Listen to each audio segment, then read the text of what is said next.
अगर तुमने इसे मिस कर दिया तो ये तुम्हारी एक बहुत बड़ी गलती हो सकती है, क्योंकि ये उन सारी बोरिंग मानवास की तरह बिल्कुल भी नहीं है। स्टार्टिंग में हम एक डंजन का सीन देखते हैं जिसमें बहुत सारे लोग आए होते हैं। उसमें से एक घायल इंसान गिर जाता है तो लोग बोलते हैं क्या तुम ठीक हो, बस थोड़ी देर और समझ लो खुद को। पर वो फिर से गिर जाता है और लोग बोलते हैं अरे यार फिर से गिर गया। पता नहीं कितने लोग और गिर चुके हैं पीछे।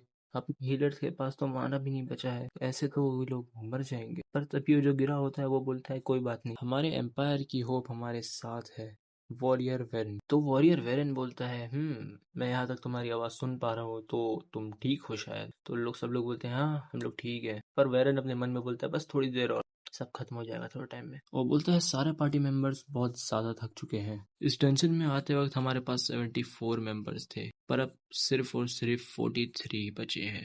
भले ही उन लोगों ने अपनी पूरी जी जान लगा दी, पर फिर भी हम अपने 31 कॉमरेड्स को बचा नहीं पाए। और एकदम सैड होते हुए बोलता है हम लोग इस चीज के लिए प्रिपेयर्ड थे, क्योंकि हम हैं 7 ग्रेट इविल डंजन्स में से एक में, द प्राइमोडियल कोर। तभी वो लोग बोलते हैं सर वेरन सामने देखिए। और वेरन सामने देखता है, उसके सामने होता है एक बहुत बड़ा गेट। और वेरन बोलता है फाइनली हम आ गए, ये है प्राइमोडियल कोर डंजन का एंड। और वो बोलता है यहाँ पे ऐसे ऐसे ट्रेजर है जिसके बारे में हमने कभी सोचा भी नहीं होगा, और लोगों के सामने बहुत सारे ट्रेजर होता है। और यहाँ पे वो चीज भी है, द बेस्ट प्रोडक्ट जिसे अभी तक के इंसानों ने बनाया है, द 36th मास्टरपीस, वो भी यही है। और तो और जहाँ डंजन बॉस भी है। तभी पूरा का पूरा डंजन कांपने लगता है और वेरन बोलता है सब लोग लाइन में आ जाओ।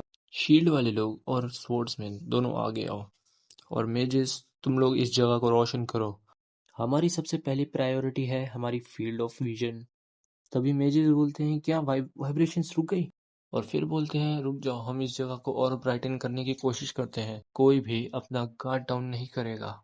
जैसे ही वो लोग उस डंजन में थोड़ी सी रोशनी करते हैं, तभी हम उन लोगों के पीछे देखते हैं एक बहुत बड़े मॉन्स्टर को जो अपनी आंखें खोलता है, जिसे देख के वेरन की भी फट जाती है। और वो मॉन्स्टर बस एक दहाड़ मारता है और सब बोलते हैं भागो यहाँ से, हम इससे जीत नहीं सकते। और कोई किसी को ये बता रहा होता है तो ये सब हुआ था। और वही बोलता है मैं सो रहा था जब इंसानों ने मुझ पर हमला किया, और मैंने बहुत अच्छा काम करा क्योंकि मैंने अपने थकान को साइड रख के उन लोगों से लड़ाई। और तभी हम एक हड्डी के ढांचे को देखते हैं जो बोलता है इसका मतलब जो तुम बोल रहे हो वही हुआ था। और वो डंजन बॉस बोलता है हाँ, मैं अपने 2 अपोनेंट से जीत गया, पहले तो ह्यूमंस और दूसरी मेरी थकान। तभी वो हड्डियों का ढांचा बोलता है अबे दल्ले।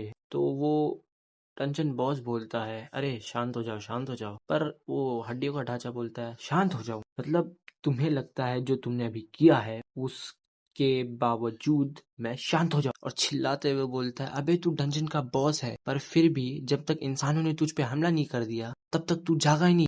और तो और तू अंगड़ाइयां ले रहा था इंसानों के सामने, इसका कोई मतलब भी बनता है? तेरा ना तेरा तेरा दिमाग खराब हो गया है, तू तू पागल हो गया है। और पीछे मुड़ता है वो हड्डियों का ढांचा और बोलता है रीना तुम्हें क्या लगता है? तो वो बोलती है मुझे नहीं पता। उन ह्यूमंस को उनकी औकात दिखा देना सिर्फ अंगड़ाई लेते हुए, इस चीज से हमें मिस्टर डिवावर की डिग्निटी का पता चलता है। ये चीज देख के स्केलेटन का मुंह बन जाता है, साला चलता है। और वो बोलता है हाँ ठीक है मैं हार मानता हूँ। और फिर उठते हुए बोलता है ये डंजन ही घटिया है। तो मिस्टर डिवावर बोलता है अबे टकलू इतना स्ट्रेस मत ले वरना तेरी हड्डियां भी गलने लगेगी। और हमें बाहर का सीन दिखाया जाता है और बताया जाता है द 7 डंजन्स, जिससे इंसानों का मूत निकल जाता है। ये डंजन उन 7 डंजन में से एक है। This is primordial core. ज्यादातर डंजन रेड्स इंसानों ने ही जीती है क्योंकि उनके पास एक अनफेयर एडवांटेज होता है कि वो कभी भी अटैक कर सकते हैं, हमेशा रेडी होके आते हैं, अटैक करते हैं और जीत के जाते हैं। और इतनी ही हारों के बाद डंजन वीक होना चालू हो गया है बहुत तेजी से। इतने वक्त से इंसानों ने बहुत सारे डंजन सक्सेसफुली रेड किए हैं, फिर भी इस दुनिया में कुछ ऐसे एक्सेप्शनल डंजन्स होते हैं जिसे इंसान भी नहीं कर सकते कॉन्करर, जिसे इंसानों ने नाम दिया है द ग्रेट इविल डंजन। अगर और अच्छे से बोलूं तो द 7 ग्रेट इविल डंजन्स, 7 ऐसे डंजन्स जिसे इंसानों ने भी बोल दिया है कि हम इसे कॉन्करर नहीं कर सकते। तो और इन 7 डंजन में से जो सबसे खतरनाक सबसे वाहियात डंजन है वो है प्राइमोडियल को। वहाँ डजन्स ऑफ क्रिएचर्स उस जगह को गार्ड करते हैं और मेन डंजन के बॉस के पास जाने के लिए वहाँ 3 रास्ते हैं और उसमें से जो लेफ्ट में रेड वाला रास्ता है उसे गार्ड करती है ब्लेड मेड रीना और जो सेंटर में है उसे गार्ड करता है स्केलेटन गार्डियन डेथ नाइट पेड्रिक और तीसरे वाले के बारे में तो हमें खुद नहीं पता और वो है मिस्टेरियस टेंटिकल्स। और हाँ, इस अनकॉन्करड डंजन का main boss the primordial monster जिसका जिक्र एम्पायर की माइथोलॉजी तक में है, डिवावर। और कोई बुक बंद करते हुए बोलता है कि इसमें ये सब लिखा हुआ है और वो लड़की बोलती है जैसा तुमने बोला था ये बुक इंसानों में फैली और यहाँ पे डेफिनेटली बहुत सारे इंट्रूजन्स होंगे। तो डिवावर बोलता है फिर भी मुझे लगा नहीं था इतने सारे लोग आएंगे यहाँ पर और हम उसे देखते हैं बहुत सारी बॉडीज पे बैठा हुआ और बोलता है 74 लोग आए थे शायद। पर तभी रीना बोलती है हाँ पर उनमें से बहुत सारे लोगों के तो गेयर ही मेल्ट हो गए थे मिस्टर 166 ब्लैक टेंटिकल से फाइट करते हुए और जो बच गए थे वो बहुत महंगे ही लग रहे थे। मेरे को पता है अगर मैं वहां होती ना तो मैं उन सामानों को डैमेज किए बिना उन लोगों को हरा देती। मिस्टर डिवाहोर उसको देख रहा होता है और बोलता है हाँ हाँ। तभी अपना पूरा ऑरा एक जगह कंसंट्रेट करता है और वो एक ह्यूमन की फॉर्म ले लेता है। डिवावर रीना का सर सहला रहा होता है पर तभी पीछे पैट्रिक आता है और बोलता है तुम लोगों को याद है ना हम मीटिंग करने आए हैं तो तुम दोनों सिर्फ क्यों मजे कर मैं कहा गया और हंसते हुए बोलता है यो हो मतलब ऐसा नहीं बोलता है। तो वो बोलता है यहाँ की वाइब्स तो कितनी स्वीट है मुझे तो सिर्फ सांस लेने पे ही कैविटीज हो रही है।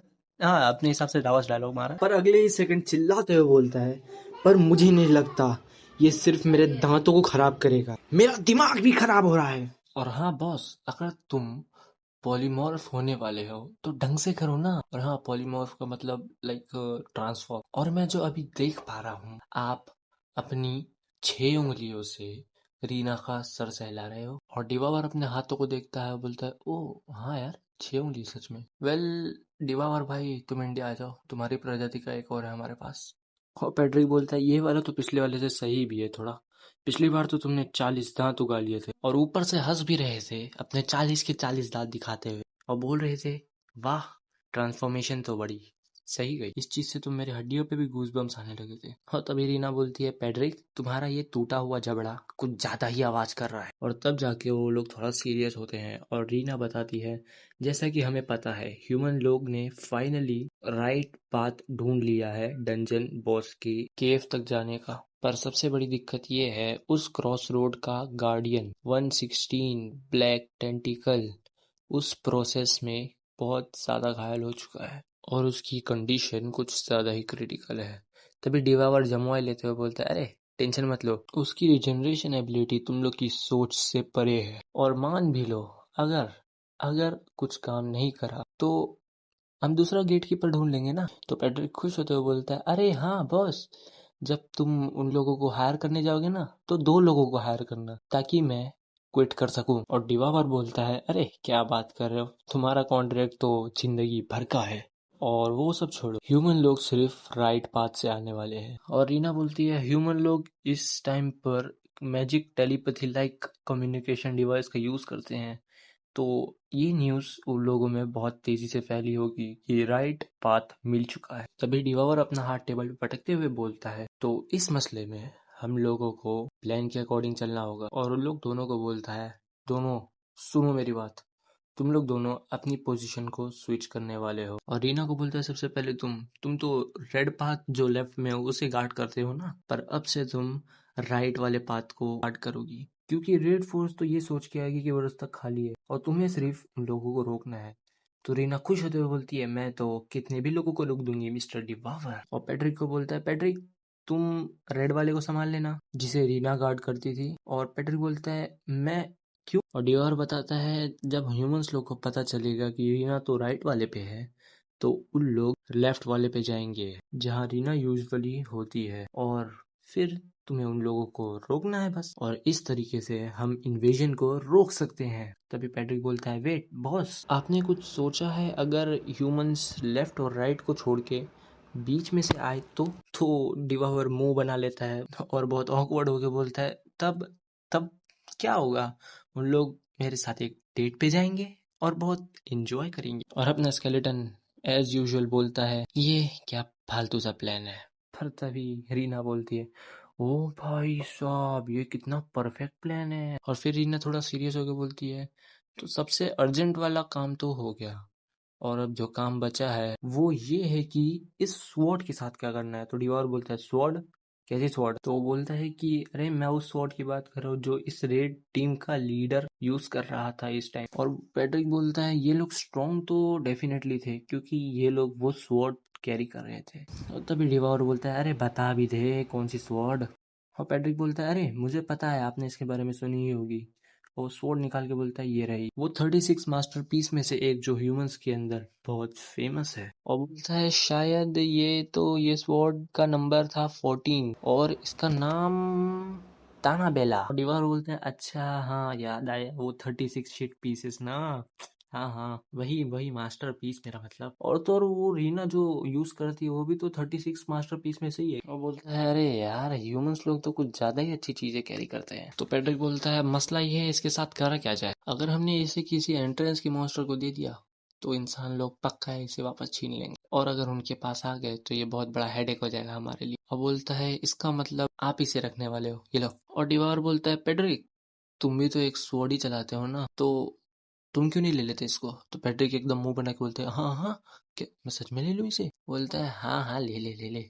तो एकदम खुश हो जाता है और एक्टिंग करते हुए बोलता है, आई गेस मुझे इसे लेना ही पड़ेगा, क्योंकि ये हमारे बॉस का ऑर्डर है। और हमें इन लोग का वापस से एक इंट्रोडक्शन दिखता है जिसमें लिखा रहता है, ये है प्राइमोडियल कोर, जिसमें एक टेरिफाइंग ह्यूमोक्लियस मेड है और एक डेथ नाइट है, और एक जाइंट एंशंट मॉन्स्टर है। तभी डेवार बोलता है, हाँ तो पैट्रिक मैंने तुम्हें वो स्वॉर्ड दे दी है, तो जो तुमने अपनी हड्डियों में रेजिग्नेशन लेटर रखा था उसे फाड़। और फिर रीना बोलती है, मिस्टर डिवावर ये सब जो बची हुई चीजें हैं इसका क्या करा जाए। और पेड्रिक पीछे अपनी तलवार को देखते हुए बोलता है, मेरे लिए इतना तो काफी है और कुछ नहीं चाहिए मेरे को। तो डिवावर बोलता है, वही करो जो हमेशा करते हो, जितना यूज कर सकते हो उतना यूज करो, और बाकी के जितने बच जाएंगे उनसे इंसानों को ल्यूर करो और अपना नया टारगेट बनाओ। तो रीना बोलती है, हाँ ठीक है, मैं इस सारे काम को संभाल लूंगी। और बोलती है, पर हम तो मैजिक टूल्स ज़्यादा यूज़ करते नहीं है, तो ऐसा काम करते हैं कि माना स्टोन्स में से निकाल के उसको बेच देते हैं, उसमें से अपने को पैसा भी मिल जाएगा। तो डिवार बोलता है, ऐसा है क्या, तो ठीक है मैं जाता हूँ। पर ऐसा बोलते ही दोनों की शक्ल बन जाती है और बोलते हैं कि क्या आप जाओगे इंसानों के विलेज में, पर क्यों। तो डिवावर बोलता है, क्यों तुम लोग इतना क्यों शौक हो रहे हो, मैं जा नहीं सकता उधर। तभी पैड्रिक बोलता है, अच्छा नहीं होगा कि हम रीना को वहां भेजें। और रीना भी एकदम हाँ हाँ कर रही होती है और डिवावर चिढ़ते हुए बोलता है, अरे क्यों, मैं क्यों नहीं जा सकता, और अपनी टेल भी हिला रहा होता है। और पैड्रिक बेइज्जती करते हुए बोलता है, आप इंसान में ट्रांसफॉर्म होने में भी थोड़े कच्चे हो, और हाँ आपकी टेल भी बाहर है। तो डिवावर अनॉयड होके एकदम उसको घूर रहा होता है। तो पैट्रिक बोलता है, क्या क्या हो गया। और डिवावर एकदम मुंह बनाते हुए बोलता है, अच्छा अच्छा ठीक है जाओ, पर मेरे लिए कुछ खाने के लिए अच्छा अच्छा लेके आना। भाई तेरे पास कुछ बहुत ही अच्छा है खाने को पहले से। तो उसके बाद फाइनली रीना बाहर आती है और पेड़ पौधों को देखते हुए बोलती है, वाह आज का वेदर तो कुछ ज़्यादा ही अच्छा है। और जाते जाते पीछे मुड़ती है और मिस्टर डिवावर को बोलती है, मिस्टर डिवावर मैं बहुत जल्दी वापस आऊंगी। और हम अचानक से एक दुकान पर आते हैं और दुकान के अंदर देखते हैं एक आदमी कुछ तो देख रहा होता है, और वो बोलता है, हे बच्ची मैं इसे खरीद नहीं सकता, माफ करना। तो रीना एकदम डेविलिश लुक देते हुए बोलती है, क्यों। तो वो दुकानदार कुछ तो निकालते हुए बोलता है, रुको मैं दिखाता हूँ। और वो एक माना स्टोन निकालता है बी लेवल का, और वो दिखाता है, ये है एक बी लेवल का माना स्टोन, जो एक आम इंसान 10 साल मेहनत करके निकालता है। और ये है तुम्हारे माना स्टोन्स की पोटली, जो कि इससे 1000 गुना बेटर है, तो इसलिए मैं इसे नहीं खरीद सकता। और बोलता है, ऐसे माना स्टोन्स तो रॉयल फैमिली के मेजेस या तो मेज टावर के हाई रैंकिंग लोग ही यूज करते हैं, क्योंकि उन लोगों का रॉयल कैपिटल के साथ एग्रीमेंट होता है, वरना शायद तुम मेज टावर की विंग्स से डील कर सकती हो। तो रीना बोलती है, मेज टावर का कैपिटल, हाँ और अपने मन में बोलती है कैपिटल तो यहाँ से बहुत दूर है। और फिर उसको बोलती है तो क्या मुझे मेज टावर जाना पड़ेगा? और अपनी वो पोटली उठाते हुए बोलती है मुझे मेज टावर तो जाना नहीं है, पर ये मिस्टर डिवावर के लिए है अगर, तो मैं कुछ भी कर सकती हूँ। और वहां से निकलते हुए बोलती है ठीक है, गुड बाय। तो वो बोलता है हाँ ठीक है, अच्छे से जाना बच्ची। पर तभी उसके टेबल पे देखता है कि एक माना स्टोन होता है, और वो उसे उठा के बोलता है हे बच्ची, तुमने एक यहाँ पे छोड़ दिया। तो रीना बोलती है पीछे मुड़ के ये तुम्हारे लिए टिप है, thanks for the tip human. तो वो दुकानदार बोलता है बड़ी अजीब बच्ची थी, क्या वो इंसान भी थी? और रीना के सामने था मेज टावर, जो कि बहुत ज़्यादा ही बड़ा था। और वहाँ के गार्ड लोग बोलते हैं तो तुम आई हो यहाँ पे माना स्टोन सेल करने, तो ठीक है, हमारे गिल्ड मास्टर से मिलना तुम्हारे लिए ज़्यादा बेहतर होगा, आओ हमें आपको रास्ता दिखाते हैं। तो रीना बोलती है हाँ ठीक है, और उनमें से एक रीना को लेके जा रहा होता है, बोलता है आ जाओ मैं तुम्हें गाइड कर देता हूँ ऑफिस तक, तो प्लीज़ मेरे पीछे आना। और रीना ऊपर चढ़ रही होती है और अपने मन में बोलती है कि अच्छा तो ये स्ट्रक्चर ऐसे बना है, और इन लोग का लीडर सबसे टॉप पर होता है। अच्छा तो ह्यूमन लोग के मेज टावर तो बहुत ही सिमिलर है उस डंजन से। और तभी वो गार्ड बोलता है हम पहुंच गए, इस तरफ आइए। और रीना के सामने होती है एक औरत और उसके पीछे उसके दो गार्ड्स, और वो औरत बोलती है शुक्रिया यहाँ तक आने के लिए, इतना लंबा सफ़र करके। मैं हूँ गौतमीज आमिर। हाँ नाम गलत लिया हो, पर मैं इसको गौतमी बोलने वाला हूँ भाई। तो गौतमी बोलती है मैं हूँ इस मेज टावर गिल्ड की लीडर, और अपना ऑरा निकालते हुए डेडली सा लुक देती है और पूछती है और तुम? और रीना अपने मन में बोलती है ये इंसान के पास अच्छा खासा अमाउंट में माना है, और अपने हुड से अपना फेस कवर करते हुए बोलती है इट्स रेन। तो गौतमी बोलती है मैंने सुना था एक कोई बच्चा आया है, तो मैं इग्नोर करने वाली थी, पर गार्ड लोग ने बोले कि तुम्हारे पास कुछ अच्छे खासे माना स्टोन्स है, और तुम्हें तो मेज टावर विंग के फेम के बारे में पता ही होगा, इसलिए मुझे भरोसा है तुम कुछ हाई रैंक माना स्टोन्स ही लाई होगी जो हमारे स्टैंडर्ड्स को मैच करता हो। और ये बात वो थोड़ी डेडली लुक के साथ देखते हुए बोलती है, पर अपनी रीना भी कहाँ कम है। वो सीधा पोटली उन लोग के मुंह पे मारते हुए बोलती है खुद से चेक कर लो। और जैसे जैसे उसमें से माना स्टोन्स गिरते होते हैं, वैसे वैसे ही गौतमी के मुंह पे हैरानी साफ झलक रही होती है, और बोलती है ये तो ए रैंक माना स्टोन्स है, और इनमें से तो कुछ बहुत ज्यादा ही टॉप क्लास के हैं, ए रैंक के हाईएस्ट ग्रेड के भी हैं इसमें से कुछ तो। और ये ऐसी चीजें तो बिल्कुल नहीं है कि किसी बच्चे के हाथ में हो ये सब। और वो रीना को देखते हुए अपने मन में बोलती है ये बच्ची कौन है ये? और रीना से पूछती है तुमने कहाँ से लाया ये सब?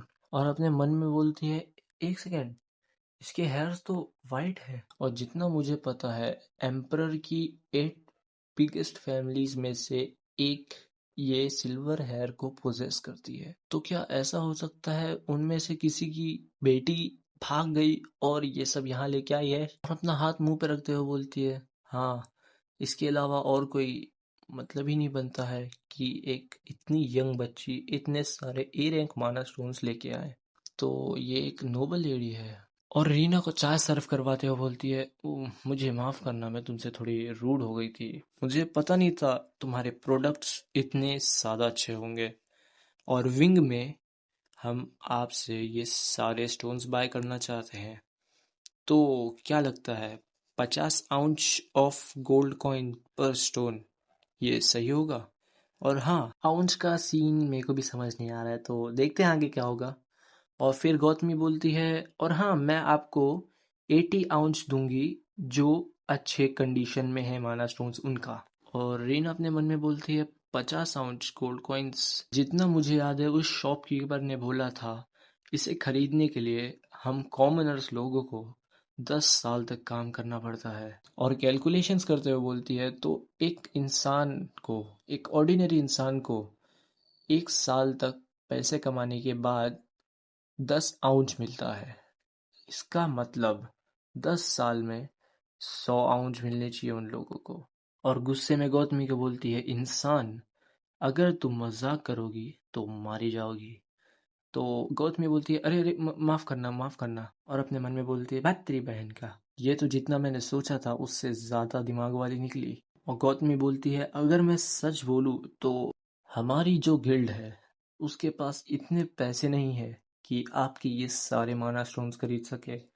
अगर हमने अपने सारे के सारे पैसे मिला दिए तभी भी। तो रीना बहुत कोल्डली बोलती है, तो तुम जितना खरीद सकते हो उतना खरीदो। जिससे गौतमी चिढ़ जाती है, पर वो अपनी शक्ल पे दिखाती नहीं है और बोलती है, 2000 आउंस गोल्ड कॉइन्स, ये जितना है हम आपको सब दे रहे हैं। और ऊपर से हमारे पास कुछ वैल्यूएबल ऑब्जेक्ट्स भी हैं जो इस वर्थ के हैं, तो आप माना स्टोन्स के बदले उन्हें एक्सचेंज करना चाहोगे? तो रीना बोलती है, अच्छा, तुम्हें सच में पता है ना कि ये आइटम वैल्यूएबल है और मैं इसे आसानी से बेच सकती हूँ। तो गौतमी मस्का लगाते हुए बोलती है, अरे अरे, आपको उस चीज़ की चिंता करने की कोई ज़रूरत नहीं है। आप इस तरफ आइए, मैं आपको उस जगह तक लेके जाती हूँ जहाँ सब ऑब्जेक्ट्स रखे हैं। और सीढ़ियों पे चलते हुए बोलती है, नॉर्मली हम ना लोगों को यहाँ आने की इजाज़त नहीं देते हैं, पर आप एक एक्सेप्शन हो मिस रेन। और तभी हम लोग वही गिल्ड को देखते हैं जिसमें एक लड़का बोलता है, गिल्ड मास्टर, आप आप वो जेम किसी को कैसे दे सकते हो? तो तभी वो गौतमी बोलती है कि उसमें क्या बात है? तभी वो लड़का बोलता है, आपको पता है ना वो ऑब्जेक्ट क्या करता है? अगर आपने उस लड़की को वैसे ही जाने दिया तो वो मर जाएगी। रीना ने जो उसे जेम्स दिए थे, गौतमी उसे देखते हुए बोलती है, तो क्या हो गया? वो तो एक फूलिश सी नोबल लेडी है जिसने वो आइटम लिया है। पर तभी वो लड़का बोलता है, पर फिर भी। पर तभी गौतमी एक इवल सी स्माइल लाते हुए बोलती है, अरे तुम उस चीज की चिंता मत करो, उस चीज से हमें कोई प्रॉब्लम नहीं होने वाली है। जब तक वो लड़की उस चीज को रियलाइज करेगी तब तक तो वो मारी जा चुकी होगी, और वो लड़की जिसे पसंद करती है वो भी। तो इसी वजह से कोई एविडेंस भी पीछे नहीं छूटेगा, तो हमें डरने की कोई जरूरत नहीं है। और हम रीना को देखते हैं जो बहुत ब्लश करते हुए जा रही होती है कहीं, और तभी हमें एक बहुत बड़ा कैसल दिखाया जाता है और बताया जाता है ये भी उन 7 इविल डंजन्स में से एक है। और उस डंजन के अंदर एक औरत कैंची और कंघी लेके किसी के बाल काट रही है, और वो कोई और नहीं, हमारी रीना के बाल काट रही है। और अपनी रीना बोलती है, अरे सॉरी, मुझे माफ करना, मैं अचानक से यहाँ आ गई। मैं हमेशा तुम्हारे यहाँ पे आ जाती हूँ अपने बाल कटाने, तो इसलिए सॉरी। तो लाल बालों वाली औरत बोलती है, अरे कोई बात नहीं, ये तो आम सी बात है नेबरों की हेल्प करना। और प्यारी सी शक्ल बना के बोलती है, और तो और रीना, मुझे तुम्हारी क्यूट सी शक्ल देख के बहुत अच्छा लगता है। और हमें उसके बारे में बताया जाता है, वो है उन ग्रेट इविल डंजन्स में से एक की बॉस, और इसका नाम है एलिजाबेथ वेटोरी। भाई कुछ अजीब सा है, पर मैं एलिजाबेथ बोलूंगा। और एलिजाबेथ कंघी उठाते हुए बोलती है, ऐसे ऐसे टाइम पर मुझे तुमसे ना कभी कभी बहुत ज़्यादा जलन होती है, क्योंकि तुम एक ह्यूमन क्लोज हो, मतलब उसकी रेस का नाम बोल रही है वो। और उसके फेस को छूते हुए बोलती है, अगर मैं सोचूं तो तुम्हारे इतना अच्छा चेहरा जो है वो कभी एज नहीं करेगा, और तो और तुम बहुत ही ज्यादा यंग दिखती हो। ऊपर से तुम्हारी स्किन जो है वो भी मुझसे बहुत ज्यादा पतली है। और वो रीना के ऊपर से कपड़ा हटाते हुए बोलती है, क्या तुम्हें पता नहीं है मैं कितना ज्यादा ब्लड यूज करती हूँ हर दिन अपने ब्यूटी ट्रीटमेंट के लिए? और उसके पीछे वो सारे बर्तन रहते हैं जिसमें ब्लड रहता है। और रीना उठते हुए बोलती है, मिस बाटोरी, मैं एलिजाबेथ बोलूंगा इसको। तो बोलती है, मिस एलिजाबेथ, तुम्हें क्या लगता है मेरे बारे में? और ये सुन के एलिजाबेथ एकदम शॉक्ड होती है और बोलती है, हाँ?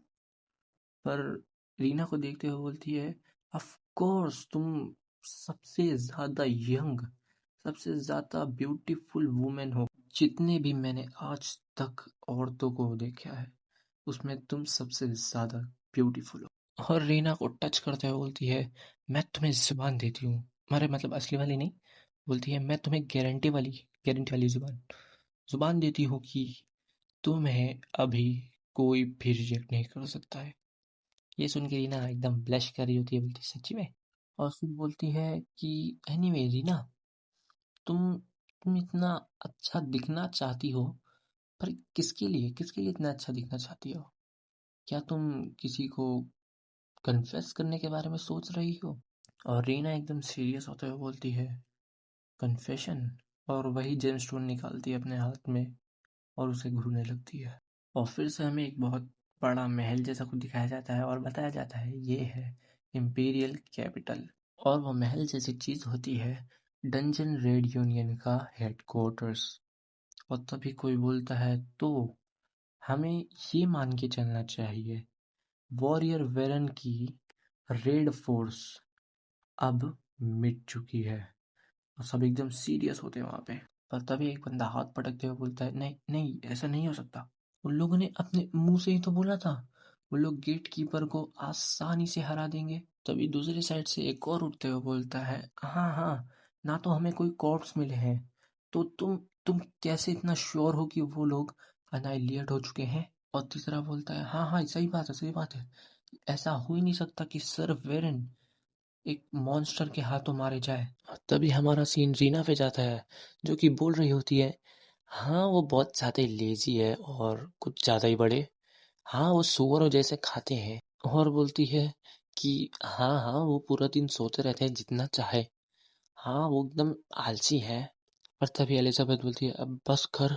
और बोलती है, तुझे इतना सब पता है उसके बारे में, पर तब भी तू उस चोमू को लाइक करती है? और रीना ब्लश करते हुए बोलती है, हाँ हाँ मैं उसे बहुत ज्यादा लाइक करती हूँ। और एलिजाबेथ जाते हुए बोलती है, हाँ हाँ ठीक है, मैं समझ गई। मैं चाहती हूँ कि सब कुछ अच्छे से हो जाए, पर मुझे लगता है तुम उसके लिए कुछ ज्यादा ही अच्छी हो। फिर भी। और पीछे मुड़ के आंख मारते हुए बोलती है, अगर उसने तुम्हें रिजेक्ट किया तो मेरे पास आ जाना। पर रीना उसका इशारा समझती तो नहीं है, फिर भी वो बोलती है, थैंक यू मिस एलिजाबेथ। और रीना को देखते हैं हम, जो एकदम एक्साइटेड होके उठती है और बोलते हैं, हाँ मैं जा रही हूँ कन्फेस करने। जिससे एलिजाबेथ एकदम शॉक हो जाती है, पता नहीं क्यों। और बोलती, हाँ हाँ, सच्ची में? मेरे को लगा तुम मजाक कर रही हो। सच्ची में? किसको? तो रीना बोलती है, अरे अभी तो बताया था, मिस्टर डिवावर को।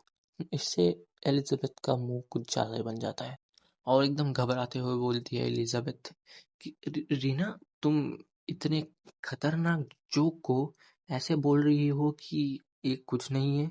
क्या ये इस वजह से है क्योंकि तुम ह्यूमोकोनोस हो? उसकी स्पीशीज के बारे में बोल रही हो? भाई मेरे को अच्छे से बोले नहीं आता उसकी स्पीशीज के बारे में। और रीना एकदम डिटरमाइंड होके बोलती है, नहीं मैं मजाक नहीं कर रही हूँ, मैं सच में जा रही हूँ मिस्टर डिवावर को कन्फेस करने।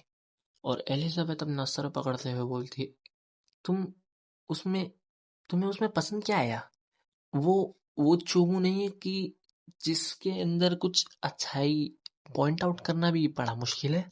तो रीना एकदम खुश होते हुए बोलती है, नहीं नहीं, उनके अंदर तो बहुत सारी अच्छाई है, वो रिलायबल है। और इस चीज पे एलिजाबेथ अपना मुंह बनाती बोलती है, रिलायबल? और ताना मारती है, हाँ हाँ, मुझे लगता है वो बहुत ज्यादा रिलायबल है, सबसे ज्यादा रिलायबल है इस दुनिया में। बोलती है, अच्छा लेकिन रिलायबल होने का फायदा क्या जब वो इतना बड़ा लेजी इंसान है? और तब हम वापस आते हैं उन ह्यूमंस के हेडक्वार्टर वाली बातचीत पर, जो कि बोलते हैं, हम जब तक बात कर रहे होंगे ना, तब तक उन लोगों ने अपनी वोन्स को हील कर लिया होगा और अपने डंजन को वापस से रीऑर्गेनाइज कर लिया होगा। और उसके बाजू वाला बंदा बोलता है, हमें ऐसा नहीं करना चाहिए कि हमें अपनी सारी की सारी फोर्स को एक जगह गैदर करना चाहिए और इस चीज को हमेशा के लिए एंड कर देना चाहिए, ये सब होने से पहले। और एक बंदा अपनी मुंडी नीचे करा होता है, फुल पसीना पसीना होते हुए, और अपने मन में बोलता है, हमने 36 मास्टरपीस में से एक पहले ही खो चुका है, और एक वॉरियर भी रॉयल फैमिली का।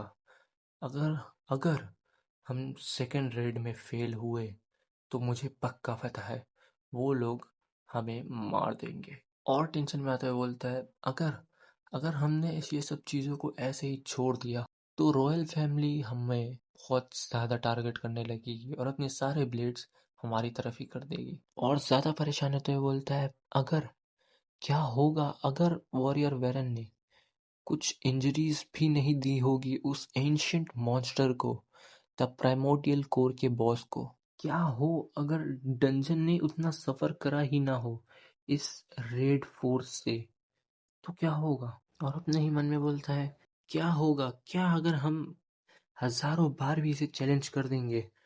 और चिल्लाते हुए बोलता है, इस प्राइमोडियल कोर को कॉन्कर करना इम्पॉसिबल है। तभी कोई आते हुए बोलता है, अच्छा कितने पैथेटिक हो तुम लोग। मैं ये सोचता हूँ कि तुम लोग ऐसा क्यों सोचते हो। मुझे तुम लोगों के बारे में तो नहीं पता, पर मुझे जरूर लगता है कि हम इस चीज को पॉसिबल कर सकते हैं। और सब के सब लोग उसी को देख रहे होते हैं। तभी उनमें से एक बुढ़ा बोलता है, तुम लोग यहाँ क्या करने आए हो? रॉयल मैजिक एकेडमिक सोसाइटी यहाँ क्या करने आई है? तभी वो लोग बोलते हैं, अच्छा तुम लोगों को पता नहीं है क्या, हमारी ऑर्गेनाइजेशन को ऑर्डर्स कौन देता है? और हमें उन लोगों का इंट्रोडक्शन दिया जाता है। वो लोग हैं रॉयल मैजिक एकेडमिक सोसाइटी वाले, द थर्ड आई। और वो बुढ़ा अपने मन में बोलता है, डैम इट, डैम इट, मुझे लगा नहीं था रॉयल फैमिलीज अपनी टांग इतनी जल्दी अड़ाना चालू कर देंगी ये सब मामले में। और पीछे से वो पर्पल बालों वाला बंदा बोलता है, तुम्हें पता है हम लोग यहाँ क्यों आए हैं? हम लोग यहाँ आए हैं, इसका मतलब है तुम्हें उस चीज का प्राइस पे करना होगा जो काम तुमने किया है। और ये सुन के सारे लोग एकदम घबरा रहे होते हैं। और वो बंदा एकदम गुस्सा होते हुए बोलता है, तुम लोग कितने ही बड़े गधे हो सकते हो। तुम लोगों ने ना सिर्फ एक प्रीशियस वॉरियर को मरवा दिया, और तो और तुम लोगों ने एक मास्टरपीस जो एम्परर को बहुत ज़्यादा पसंद था, उस चीज़ को तुम लोगों ने एनिमीज के नेस्ट में रख के आ गए। और उनमें से एक के कंधे पर हाथ रखते हुए बोलता है, वेल वेल, यहाँ जितने लोग बैठे हैं, अगर अगर यहाँ पे सारे के सारे लोग मारे जाए तो एम्पायर की काउंटलेस रेड फोर्सेस को कौन संभालेगा? और उसके करीब आते हुए बोलता है, तो हमने मैजेस्टी से बात करके एक ऑफर सोचा है, एक ऑफर जो सल्यूशन हो सकता है तुम सारे के सारों को बचाने का। और वो ऑफर है कि हम लोग प्राइमोडियल कोर को फिर से रेड करेंगे। तभी वही बुढ़ा बोलता है, पर पर कैसे होगा? हम इसे कैसे सक्सेस कर पाएंगे अगर सर वेरन ने भी नहीं कर पाया इसे तो? और कोई बोलता है, नहीं नहीं, तुम लोग पूरी तरीके से गलत हो। द प्राइमोडियल कोर वो इतना भी डिफिकल्ट नहीं और उतना भी बड़ा डंजन नहीं है। जिस दिन तुम लोग उस चीज के अंदर जाओगे, या तो तुम उन सबको मार दोगे या तो खुद मर जाओगे। और तो और 2 दिन हो चुके हैं, हमने उनकी कोई खबर नहीं सुनी। इसी वजह से इस चीज़ के बहुत ज़्यादा चांसेस है कि वेरन मर चुका होगा। और हमें यही सोचकर चलना चाहिए कि वो मर चुका है। तो बुढ़ा अपने सामने खड़े हुए इंसान को बोलता है, अच्छा तो वैसी बात है, तो उस 14th मास्टरपीस का क्या होगा? जैसा कि हम लोगों को अभी तक पता है कि मैजिक के सारे कनेक्शंस कट ऑफ हो जाते हैं जैसे ही हम heart of the primordial core में एंटर करते हैं। तो बिना उस एरिया के अंदर जाए ये तो इम्पॉसिबल है 14th मास्टरपीस तालाबेना को वापस लाना। और बुड्ढा बोलता है, अच्छा तो ऐसा है। और वहाँ जितने भी लोग बैठे होते हैं उसमें से एक बंदा बोलता है, अगर ऐसी बात है तो हमें जल्दी से जल्दी जितना जल्दी हो सके वहाँ वापस जाना होगा। और दूसरा बंदा बोलता है, नहीं, हम नहीं कर सकते। वो ऐसा डंजन है जिसे सर वेरन की फोर्स भी रेड करने में फेल हो गई। अगर हमें और होने वाले सेक्रीफाइसेस को रोकना है तो हमें इस चीज़ पे गिव अप कर देना चाहिए। और तभी कोई और बोलता है, नहीं, हम ऐसे गिव अप नहीं कर सकते। अगर सर वेरन उस बॉस मॉन्स्टर से लड़े हैं तो वो बॉस मॉन्स्टर ज़रूर से कुछ ना कुछ डैमेज तो लिया होगा। और उसके बाजू वाला बोलता है, हाँ हाँ, हम सर वेरन की बात कर रहे हैं, भूलो मत। और तभी हमें कोई बोलता है, निफ्रिम है हमारे पास, इसीलिए हमारा हारने का तो कोई चांस नहीं है। तो हम इस रेड में ज़रूर सक्सेसफुल होंगे। और हम किसी को देखते हैं जो जमवाई ले रहा होता है और बहुत ज़्यादा छींक रहा होता है। और वो कोई और नहीं हमारा डिपावर होता है। और वो बोलता है मुझे कुछ ओमिनियस सेंस हो रहा है, मतलब कुछ ज़्यादा खतरा लगता है, एक बड़ा डिजास्टर आने वाला है, मुझे ऐसा क्यों लग रहा है। और तभी वो छींक देता है और बोलता है क्या, मेरे को सर्दी हो गई है। और तभी हमारा सीन शिफ्ट होता है वो थर्ड आई केव पर्पल बाल वाले मेंबर के पास, जो बोलता है निफ्रिम, हम भेजेंगे निफ्रिम को। और सब बातें बनाने लगते हैं, क्या क्या निफ्रिम को, क्या उसने निफ्रिम बोला। और वही बुड्ढा बोलता है एक सेकंड, निफ्रिम निफ्रिम को भेजोगे, तुम उसी प्रोडक्ट की बात कर रहे हो ना जिसमें बहुत सारे ही इश्यूज है। और वही पर्पल बाल वाला बोलता है निफ्रिम, निफ्रिम एक फेलियर तो है ही नहीं, वो है एक अनडिनाएबल सक्सेस। और जमीन पे हाथ पटकते हुए बोलता है ठीक है, तो यहाँ पे प्रॉब्लम ये है कि सर वेरन अपनी रेड फोर्स के साथ क्यों प्राइमोडियल कोर से जिंदा वापस नहीं आ पाए। क्या वो इसलिए हुआ क्योंकि वो लोग वीक थे, या वो लोग बहुत ज़्यादा आलसी थे। और वो वहाँ बैठे हुए बोलता है नहीं नहीं, ऐसा तो बिल्कुल नहीं हो सकता है, तो फिर क्या। और बोलता है सर वेरन और उनकी रेड फोर्स के पास क्लियरली एक फैक्टर मिसिंग था, सिर्फ और सिर्फ एक फैक्टर, जो सर वेरन के पास भी नहीं था। तभी डिवावर जमीन पे लेटे लेटे बोलता है अरे यार मुझे ये नहीं करना, पर इस सिचुएशन में मुझे पता भी तो नहीं है ह्यूमन लोग कब वापस आएंगे। और तो और अगर मैं पेट्रोल से भागा तो ये पेड्रिक का बच्चा मुझे फिर से डांटेगा, वो साला डरावना हड्डी का ढांचा डरावना तो है। और उठते हुए बोलते हैं अरे यार आराम, बस हुआ, जाना पड़ेगा मुझे यार, दिमाग खराब हो रहा है। और सोचते हुए बोलते हैं इस बार जहाँ से ह्यूमंस आए थे मुझे वहीं जाना चाहिए। और वो जाता है 16 ब्लैक टेंटिकल के पास और उसे देखता है जो बहुत घायल होता है। और बोलता है अरे यार मुझे तुम्हारे लिए बहुत बुरा लग रहा है, पर ऐसा कुछ है भी नहीं जो मैं तुम्हारे लिए कर सकता हूँ वेट करने के अलावा। और वो कहीं और जाते हुए बोलता है नेक्स्ट कौन था, हाँ manager of the fifth room, एंट्रोपोपागो, भाई क्या नाम है इसका।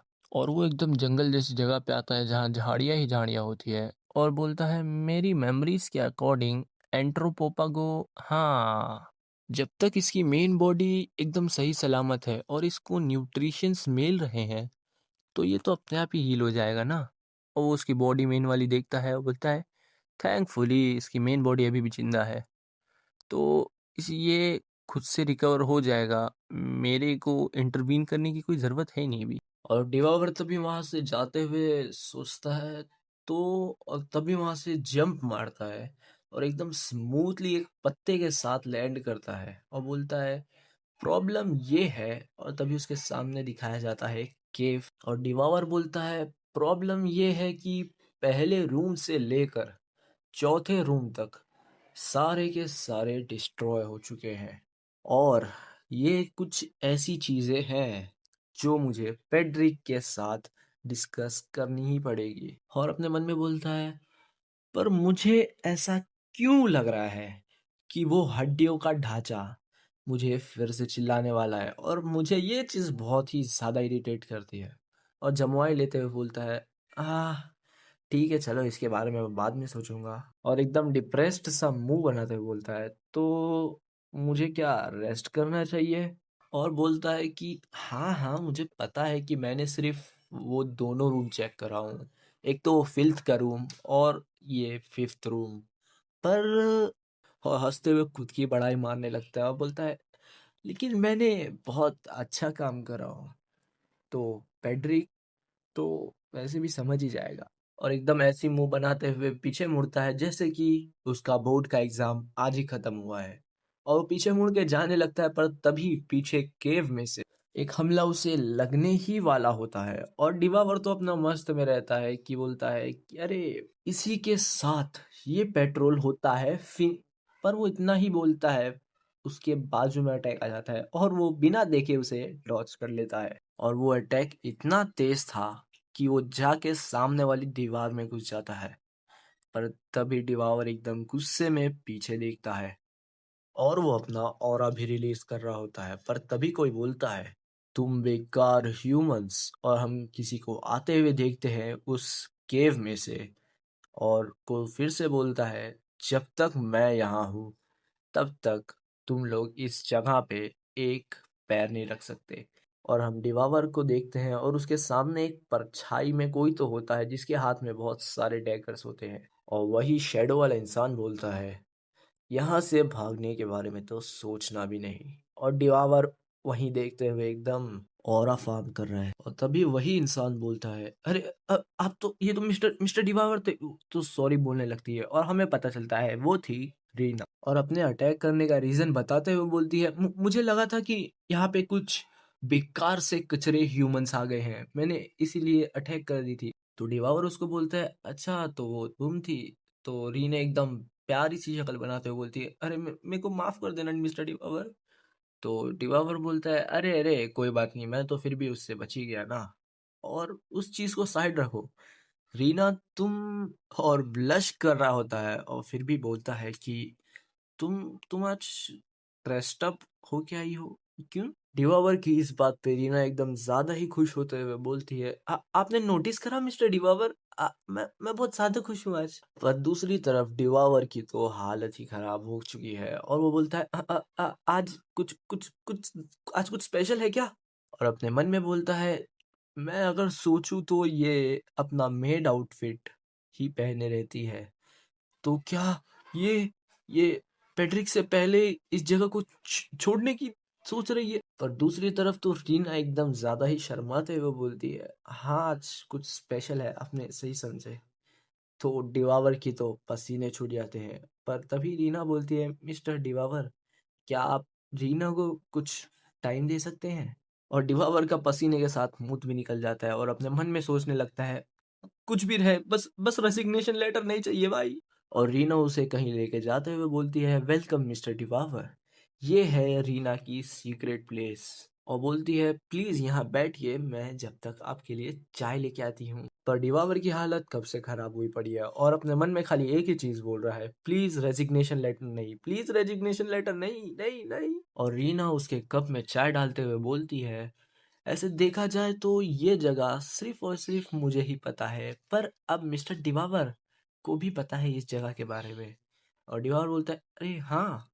और रीना एकदम शर्माते हुए बोलती है, और तो और। पर डिवावर की एकदम फटी पड़ी रहती है, और वो कॉफी को एकदम कांपते हुए पकड़ता है और अपने मन में बोलता है, और तो और क्या, क्या क्या रेजिग्नेशन लेटर नहीं नहीं नहीं नहीं, रेजिग्नेशन लेटर नहीं यार। और रीना बोलती है, मिस्टर डिवावर, आपको पता है 80 साल हो चुके हैं जब से आपने रीना को अपने डंजन में लिया है। और ये सुन के डिबावर एकदम हिल रहा होता है, बोलता है, हाँ। और तभी रीना बोलती है, आपको याद है? और डिबावर बोलता है, ओह हाँ, मुझे ऑफ कोर्स याद है। और बताता है, 80 साल पहले जब डंजन क्लियरिंग करना बहुत ज्यादा पॉपुलर हो चुका था, और ऊपर से हजारों डंजन्स गिर चुके थे, ऊपर से प्राइमोडियल कोर में आने वाले इंसानों का नंबर भी 1000 को सरपास कर चुका था। और उस ही टाइम पर रीना तुम्हारा स्टेटस और तुम्हारा निकनेम बनना चालू हुआ था। हाँ, तुमने बहुत ज्यादा सफर करा था। और कंसर्न दिखाते हुए बोलता है, तो क्या तुम्हारी राइट आई बेटर फील कर रही है अब? और अपने मन में बोलता है, थैंक गॉड, रेजिग्नेशन लेटर नहीं था ये। रीना बोलती है, ओ रीना की आंख, आपको अभी भी पता है? रीना इससे बहुत हैप्पी हुई। और डिवावर रीना को बोलता है, ऑफ कोर्स मुझे पता था, मेरे दिमाग में ये चीज हमेशा से थी। और रीना बोलती है, मैं बहुत शुक्रगुजार थी कि मैं आपको बचा सकी। और मैं, पर तभी डिवावर अपने मन में सोचता है, हाँ एक सेकंड, इसने इसने इसका क्या मतलब था, मैं तुमको बचा सकी से? और डेवावर का हाल फिर से बेहाल हो जाता है, और अपने मन में बोलता है, ये सारे वर्ड्स तो जब एक दूसरे से अलग होते हैं तब बोले जाते हैं ना? और रीना बोलती है, मिस्टर डिवावर। पर डिवावर की शक्ल पे तो हमें कुछ और ही दिखता है, और अपने मन में एक ही चीज बोल रहा रहता है, रेजिग्नेशन लेटर नहीं, प्लीज प्लीज नहीं नहीं नहीं नहीं नहीं नहीं। पर तभी रीना बोलती है, आई लाइक यू। तो डिवावर की शक्ल बन जाती है, बोलता है हाँ। और रीना कंटिन्यू करते हुए बोलती है, मिस्टर डिवावर, मैं आपको पसंद करती हूँ पिछले 80 सालों से। और रीना अपने मन में बोलती है, रीना ने इस चीज का बहुत बेसब्री से इंतजार करा था। पर डिवावर तो एकदम पैनिक मोड में जाते हुए बोलता है, रीना देखो देखो पहले तो। और अपनी पर्सनैलिटी स्विच करते हुए एकदम जेंटलमैन बनते हुए बोलता है, रीना, मुझसे कन्फेस करने के लिए तुम्हारा बहुत बहुत शुक्रिया। पर हमारी जो जिंदगी है वो हमेशा हमेशा खत्म होने की कगार पर ही होती है। हमें कभी नहीं पता चलता है कि हम कब हंट हो जाएंगे या मारे जाएंगे। और रीना अपना कपड़ा पकड़ते हुए बोलती है, जैसा जैसा मुझे लगा था ये चीज ऐसी ही होने वाली थी। मुझे पता था मैं एक बर्डनसम रिक्वेस्ट करने जा रही हूँ, बट मैं अब इस चीज को अपने अंदर और दबा कर नहीं रख सकती। और तो और ये थॉट कि मिस्टर डिवावर रीना को रिजेक्ट कर रहे हैं और वहां से जा रहे हैं, ये चीज बहुत ज्यादा ही स्कैरी है। और वही वाला ऑर्नामेंट निकालते हुए बोलती है, रीना हमेशा से मिस्टर डिवावर को प्यार करती थी। और बोलती है, अब मुझे परवाह नहीं इसके बाद क्या होगा।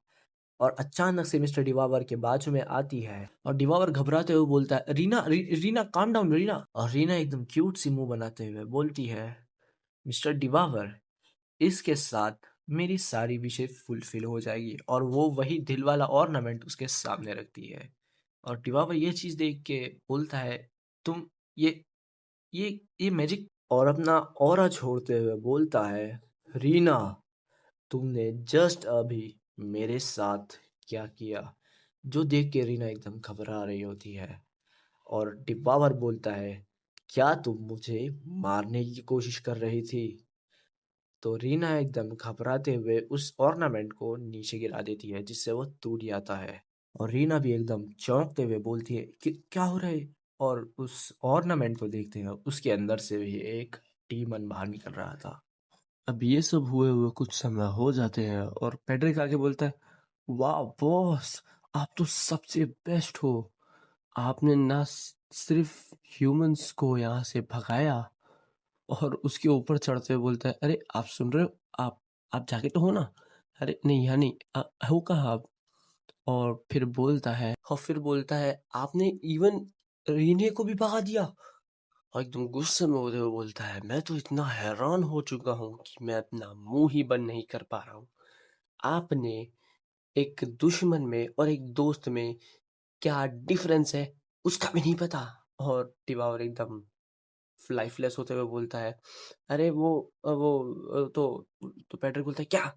तो वो बोलता है, अरे अरे कुछ नहीं कुछ नहीं। तो डिवावर बोलता है, अरे पैट्रिक, वो इसको मैं अब कैसे ठीक करूं। तो पैट्रिक बोलता है कि हाँ हाँ, सारा कांड तो खुद करके बैठे तो मेरे से क्यों पूछ रहे हो। तो बोलता है, पर पैट्रिक बोलता है, "आ, फिर भी।" और उसके हाथ में वही जेमस्टोन का टुकड़ा होता है जिसको क्रश करते हुए बोलता है, ये पूरी की पूरी तुम्हारी फॉल्ट तो नहीं है। पर अगले ही पल एकदम गुस्से में आते हुए बोलता है, पर तुमने मेरे साथ जो करा था, मैं उसके बारे में बात नहीं कर रहा हूँ। वो सिर्फ और सिर्फ तुम्हारी ही गलती थी। और बोलता है, हाँ हाँ बोलो, अब अपनी आंखें क्यों चुरा रहे हो मुझसे। और उसको देखता है अपनी आंखें चुराते हुए। और डिवावर बहाने बनाते हुए बोलता है, तो तुम्हारे साथ मैं मेरे को कुछ याद नहीं आ रहा। तो पैट्रिक बोलता है, अच्छा सही में, तो ठीक है, मैं आपको याद दिलाने में मदद करूं। और उस टाइम क्या हुआ था वो बताया जाता है। जब रीने को वो एकदम गुस्से में देख रहा होता है उस टाइम पर, तभी पीछे से पैड्रिक आ जाता है और चिल्लाते हुए बोलता है, बॉस शांत हो जाओ। और वो बॉस को देखता है अपने, मतलब टिवावर को, जो एकदम टेडली लुक दे रहा होता है जिससे पैड्रिक की भी फट जाती है। और रीने एकदम लाइफलेस हुई होती है और बोलती है, रीने काम से गई। और पैड्रिक उसको चिल्लाते हुए बोलता है, मिस रीने, चलो यहाँ से हम लोगों को निकलना ही होगा। और वो रीने के पास पहुंचते हुए बोलता है, डैम इट, ये इस हालत में नहीं है कि इसे कोच भी सुनाई दे। और ये बस रास्ते में ही आएगी इस वक्त। और वो अपनी ब्लेड निकालते हुए रीने को एक स्लैश मार देता है, जिससे रीने बहुत दूर जाके गिरती है और हालत खराब हो जाती है उसकी। और पैड्रिक ऑरा फार्मिंग वाला पोज देते हुए बोलता है अपने मन में, miss Rene, I am so sorry, पर मेरे पास एक यही तरीका था जो मेरी इस खोपड़ी ने सोच पाई आपको दूर रखने का इस चीज से। और उसके सामने रहता है डिवावर, और वो अपने मन में फिर बोलता है, पर ये है क्या? और डिवावर उसको घूरते हुए बोलता है, तू क्या तू भी मुझे मारने आया था? और पैड्रिक ये सब बातें डिवावर को बता रहा होता है, जिससे डिवावर का कुछ खतरनाक सा मुंह बन जाता है। और पैड्रिक बोलता है, तो आपको अभी भी कुछ याद नहीं आया? तो डिवावर मुंह बनाते हुए बोलता है, अच्छा हाँ हाँ ठीक है, सॉरी। और पैड्रिक उसको सहलाते हुए बोलता है, हाँ ये अच्छी बात है, आपने अपनी गलती को इतनी जल्दी एक्सेप्ट कर लिया। और फिर से बोलता है, पर कि आपने वो क्यों करा था? और हमें वही जेमस्टोन के टुकड़े दिखाए जाते हैं और बोला जाता है क्योंकि ये होने वाला था, और उसके आगे कुछ लिखा ही नहीं था। और पैड्रिक फिर से बोलता है कि तो अब मुझे मिस रीना को ढूंढने जाना चाहिए शायद। डिवर बोलता है, हाँ मेरे को लगा था हम अब उसे नहीं ढूंढेंगे। और पैड्रिक बोलता है, अबे ओ कितनी बुरी बात है, तुमको पता भी है कि अब मिस रीने अपने डंजन के लिए कितनी ज्यादा इम्पोर्टेंट है। और हमें अब मिस रीने के डंजन के अंदर सारे कामों के बारे में बताया जाता है। और पैट्रिक बोलता है डिवावर को कि आपके खाने के सोर्स से लेके, आपकी डाइट से लेके, और बाकी सारे मॉन्स्टर्स की डाइट से लेके, सारा साफ सफाई, सारा रिपेयरिंग डंजन का, और तो और मॉन्स्टर्स को हील करना, और तो और ट्रैप्स को सेट करना, ये सारी की सारी चीजें वो अकेले ही करती थी।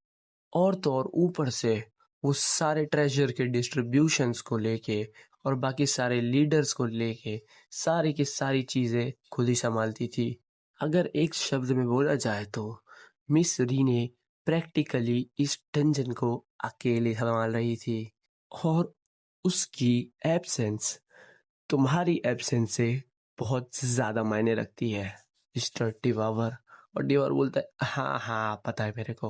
और पागल होते हुए बोलता है, तो जाओ ना उसको ढूंढो बिफोर इट्स टू लेट, क्योंकि अब मुझे वो किसी भी हाल में चाहिए। अगर इसका मतलब उसके सामने झुकना, उससे माफी मांगना, या उसके सामने अपनी नाक रगड़ना, या या उसको किस करना हो, पर मुझे रीने किसी भी हालत में वापस चाहिए। और पेड्रिक ये सारी चीजें सुन के बोलता है, हाँ अच्छा चलो ठीक है, अगर आप उसको ढूंढने जा ही रहे हो तो अपने साथ ये भी लेके जाओ। और उसके हाथ में कुछ होता है जिसको डिवारो देख के बोलता है, हाँ। और उसके हाथ में था एक ब्रेसलेट, और उसके बारे में बताया जाता है ये ब्रेसलेट है डिम्यूरा। ये ब्रेसलेट हेल्प करता है माना को स्टेबलाइज करने में।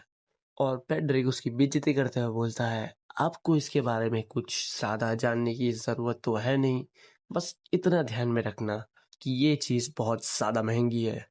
और डेवाउर उसको देखते हुए बोलता है, ये।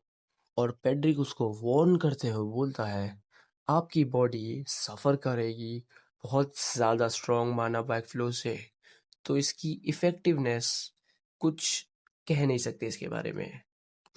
और उसको अश्योर करते हुए बोलता है, अरे कोई बात नहीं, अगर ये अपने एकदम लोवेस्ट पे भी काम करेगी ना, तो ये इतना तो रोक देगी कि आप अगर छीकोगे तो अपनी ह्यूमन फॉर्म को तबाह ना करो। और डिवावर उसको एकदम सीरियसली देखते हुए बोलता है, वाह तुम तो बहुत पहले से प्रिपेयर्ड करके आए हो ऐसा लग रहा है, और ये चीज मुझे बहुत परेशान कर रही है। और वो ब्रेसलेट की तरफ उंगली करते हुए बोलता है, तुमने ये कहाँ से लाया? और पैट्रिक भी अपना हड्डियों वाला मुंह बना के बोलता है, मैंने इसे अपने रास्ते में आते हुए उठाया था। और फिर से बोलता है अपना मुंह बनाते हुए, मैं एक रिक्वेस्ट है आपसे, प्लीज बॉस इसका मिसयूज मत करना प्लीज। और डिवावर उस ब्रेसलेट को घूरते हुए देखता है और बोलता है, मैं पता तो लगा दूंगा इसको यूज कैसे करना है तो। और तभी पैट्रिक बोलता है, प्लीज प्लीज और हमें पैट्रिक की शक्ल भी दिखाई जाती है जो साफ साफ पता चल रहा है बहुत ज़्यादा ही अनॉयड है। और अपना डिवावर तो एकदम चिल होते हुए बोलता है, हाँ ठीक है, मैं अपना बेस्ट दूंगा, और हाँ मैं ये जगह पर रहूंगा तो नहीं, तो मेरे बजाय तुम इस जगह के इंचार्ज रहोगे और मैं ये जगह तुम्हारे ऊपर छोड़ के जा रहा हूँ।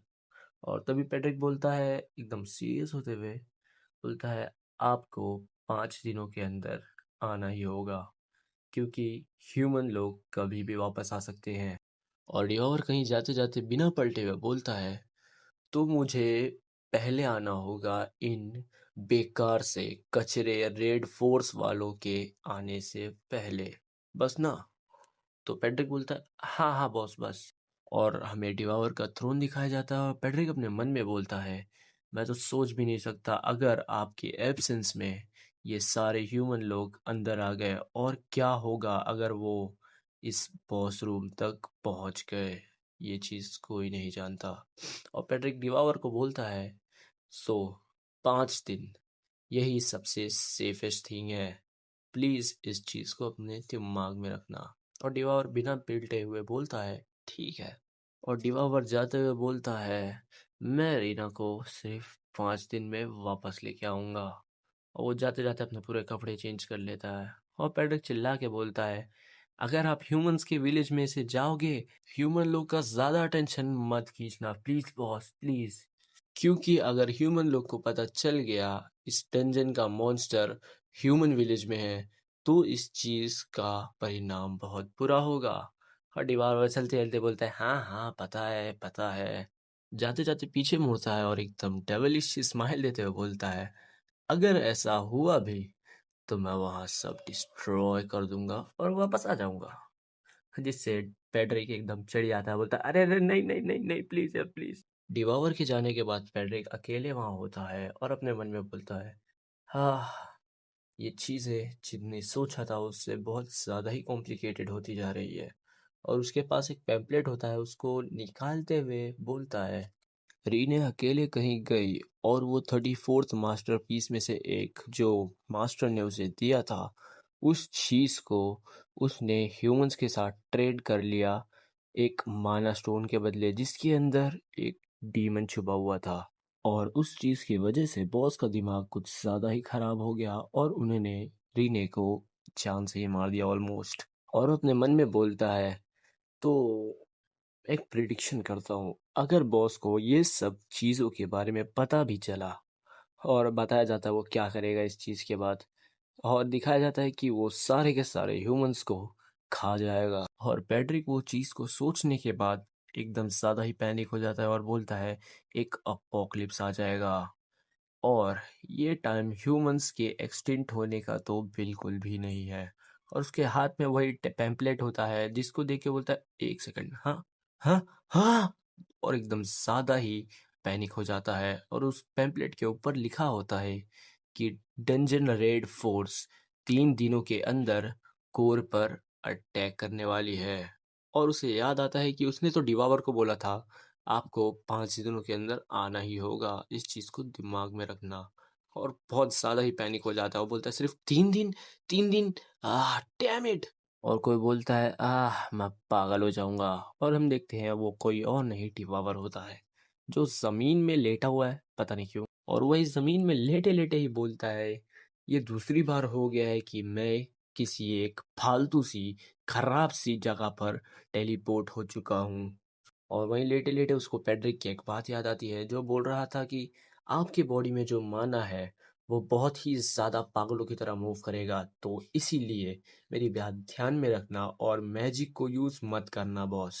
और पैट्रिक वहीं लेटे लेटे बोलता है, और अपना हाथ उठाते हुए बोलता है, तो क्या ये मैजिक की वजह से हुआ है? और उसके हाथ में हम देखते हैं ब्लैक फ्लेम्स टाइप कुछ होती है। और डिवावर वहीं लेटे लेटे बोलता है, तो उस जगह के कोऑर्डिनेट्स जहां रीना ने वो सारे के सारे माना स्टोन्स सेल करे थे, उस जगह के कोऑर्डिनेट्स। और वहां से उठते हुए बोलता है, हाँ हास्टेन विलेज, मैं उसको टीन विलेज बोलने वाला हूँ भाई। और वो वहां से टेलीपोर्ट हो जाता है और हम सुनते हैं किसी को बोलते हुए, एक कचरा ह्यूमन तुम्हारे तरह वो यहाँ तक आ गया, हाँ चलो एक काम करते हैं। मैं तुम सारों को एक फेवर करती हूँ। मैं तुम सारे के सारों को एक ऑनरेबल डेथ दूंगी। हाँ दूंगी, क्योंकि ये एक लड़की है और हमें एक लड़की को दिखाया जाता है जो थ्रोन पे बैठी है, पर जो सामने खड़ा होता है वो बोलता है क्या मजाक कर रही हो, एक कचरा, एक लो रैंक की डीमन तुम्हारी तरह ऑरा फार्म करने की कोशिश कर रही हो। मतलब ऑरा फार्म नहीं बोला है, कुछ और बोला है, पर मैं ऑरा फार्म बोलूंगा क्योंकि मेरी मर्जी। अपनी तलवार निकालते हुए हंसता है और अपनी बढ़ाई मारने लगता है, भाई पता नहीं क्यों। और हंसते हंसते बोलता है, मैं पार्ट हूँ एक इलाइट रेड फोर्स का, जो कि एम्पायर में 32 रैंक करती है। और अपनी स्वॉर्ड उस डीमन के सामने रखता है और उसके चेले लोग भी आ जाते हैं और फिर से अपनी बढ़ाई मारने हुए बोलता है, हम हैं एक इलाइट स्क्वाड जिसका नाम है डेब्रेक्स येलो टाइगर मर्सिनरी स्क्वाड। भाई क्या नाम है, मैं वैसे भी याद नहीं रखने वाला, 2 मिनट में काम 25 होने वाले लोग का। और फिर से और फार्म करने की कोशिश करते हुए बोलता है कि हम लोग तुझे उस थ्रोन से घसीटते हुए नीचे लेके आएंगे क्योंकि तू उसकी हकदार नहीं है। और फिर से यैपिंग करते हुए बोलता है, और हम अपना नाम बनाएंगे इस कॉन्टिनेंट के अंदर ताकि तुम लोग मुझे याद रख सको। और वो डीमन एक शब्द में उसका मुंह बंद कर देती है, बोलती है हाउ फूलिश, और कुर्सी से उठते हुए अपनी बढ़ाइयाँ मारने लगती है, बोलती है मैं हूँ 17th successor of a demon king Asmodeus. और ये अपना ऑरा फार्म करने की कोशिश में अपना पूरा ऑरा फैलाती है और अपना नाम बताती है जो कुछ ज़्यादा ही खतरनाक है, तो मैं इसको लिम्फ बोलूँगा खाली। आगे बढ़ते हैं और फिर एक कोल्ड लाइन मारने के चक्कर में बोलती है कि इस चीज को एक ऑनर की तरह लो, जो कि तुम मेरा नाम जान सके और यहाँ मुझसे मिलने आए। और वो बंदा स्मर्ग करते हुए बोलता है, हाँ हाँ मैं याद रखूंगा। पर तभी एक इंस्टेंट में लिम्फ पर चार्ज करते हुए बोलता है, हाँ हाँ मैं याद रखूंगा कि तुम अपने वर्ड्स पर घमंड ना कर सको अब से, डीमन क्वीन। पर लिम तो एकदम स्मर्ग से देखती है उसको और अपना स्टाफ घुमाती है खाली, और उस चीज के इम्पैक्ट से उन लोग सारे के सारे पीछे हो जाते हैं। और उन लोग का कैप्टन बोलता है, अच्छा तो रेगुलर बोल्ट्स तुम्हारे ऊपर खरोच तक नहीं ला पाएंगे, समझ गया। पर तभी उसके पीछे से उसके सारे मेज लोग बोलते हैं, अटैक प्रिपेयर करते हुए बोलते हैं कि कैप्टन इस चीज को हमारे ऊपर छोड़ दो।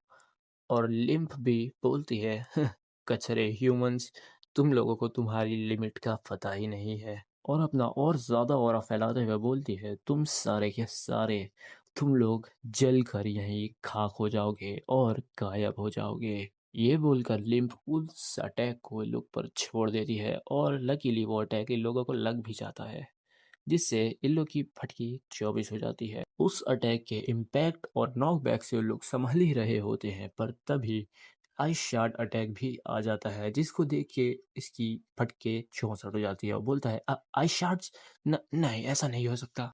और वो उस आइस शार्ड अटैक को देखते हुए बोलता है, नहीं नो नहीं ऐसा नहीं हो सकता, इसने पहले से ही एक और मैजिक स्पेल तैयार करके रखा था। और वो खुद को थोड़ा काम करता है और जो पहले अटैक के इम्पैक्ट से सारी चीजें उड़ी थी उसमें से एक स्लैब उठाते हुए बोलता है, तुम्हें लगता है मैं तुम्हें ये चीजें करने दूंगा। और वो स्लैब पूरी ताकत से फेंक देता है और बोलता है, ये लो। और उसके पीछे से वो भी आ जाता है। पर तभी लिम्फ वो आइस अटैक्स छोड़ देती है उसके ऊपर और बोलती है, क्या क्या पागल इंसान हो, अपनी मौत की तरफ आ रहे हो, आ जाओ। पर तभी उसके सामने डिफेंस शील्ड आ जाती है और वो बोलती है, क्या डिफेंस शील्ड, ये इसने कब किया?" और अपने मन में बोलती है, मैं मुझे पक्का पता है, मैं मेजर लोग को तो पहले ही निपटा चुकी थी ना।" और तभी बाजू में देखती है वो सारे मेज एकदम घायल हालत में उसे प्रोटेक्ट कर रहे हैं और बोलते हैं कि कैप्टन आपको लड़ना होगा। पर लिम का दिमाग खराब हो चुका होता है अभी तक और वो अपने क्लॉज निकालते हुए बोलती है, ये कीड़े लोग। और अपने क्लॉज से सीधा कैप्टन पर अटैक कर देती है। दोनों के अटैक आमने सामने होते हैं और जैसे ही दोनों के अटैक टकराते हैं पूरी जगह तबाह हो जाती है और दोनों उस चीज के इम्पैक्ट से बहुत दूर जाके गिरते हैं। और लोग दोनों के दिमाग में सिर्फ एक ही चीज़ चल रही होती है, ये क्या था? और हमें पता चलता है वो जो सारी दीवारें टूटी थी वो इन लोग के अटैक के इम्पैक्ट से नहीं, वहाँ कोई आ चुका था और हमें किसी की शैडो दिखाई जाती है। पर तभी हम उस कैप्टन पे जाते हैं जहाँ उसके मेज लोग आके उसे भत्साने लगते हैं और बोलते हैं कैप्टन क्या क्या आप खड़े हो सकते हो? और उन लोगों का कैप्टन बोलता है हाँ मैं ठीक ठीक हूँ। पर उसके मुंह से ब्लड आ रहा होता है और अब बोलता है कि पर वो था कौन, वो आया कौन वहां पे? मुझे पक्का पता है, मैंने तो ये नहीं सुना था यहाँ कोई और रेड फोर्स भी आने वाली है। तो कौन होगा वहां पे? और दूसरी तरफ वो डीमन क्वीन भी वहां पे कुर्रा रही होती है और अपने मन में बोलती है आह डैम इट, एक और रेड फोर्स, मैं इसे संभाल नहीं पाऊंगी। फिर बोलती है अपने मन में कि क्या इन लोगों की फोर्सेस इतनी ज्यादा स्ट्रांग है कि ये लोग सीधा ही सीधा डीमन किंग की फोर्ट्रेस में घुस गए। अगर ऐसा है तो ये सिचुएशन बिल्कुल भी अच्छी नहीं है और हमें शैडो में वही दीवार जिसने तोड़ा था वो दिखता है और सब लोग अपने मन में यही सोच रहे होते हैं कि ये है कौन।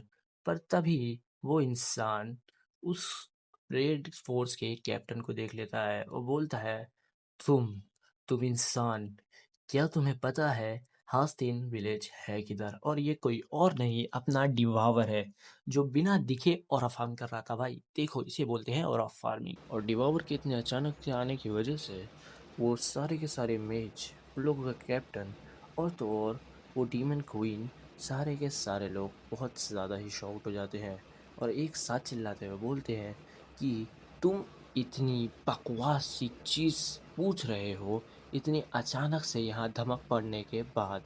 और डिवावर के कान में तो जू तक नहीं रेंगती है और वो लोग डिवावर को बोलते हैं तू तो ह्यूमन लग रहा है ना, पर भाई तेरे लिए तो बहुत अच्छा होगा तू यहाँ से हट जाए क्योंकि सी डीमन किंग के सामने तू नहीं टिक पाएगा।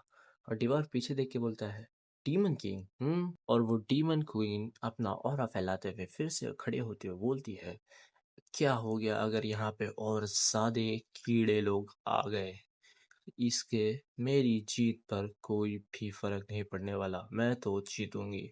और डिवावर अपने मन में उसको देखते हुए बोलता है ये डीमन डीमन क्यों ही नहीं है? और हमें पिछले सारे डीमन किंग्स को दिखाया जाता है और डिवावर बोलता है ये कुछ ज्यादा ही अलग नहीं है पुराने डीमन किंग्स से। और अपना मुंह पकड़ते हुए बोलता है ओ, तो शायद इसी चीज को बोलते हैं जनरेशन गैप। और वो डीमन क्वीन कुछ ज्यादा ही पिस्ड ऑफ होते हुए बोलती है तुम कचरे लोग, मैं तुम सारे लोगों को पे करवाऊंगी मेरे फोर्ट्रेस को डिस्ट्रॉय करने का।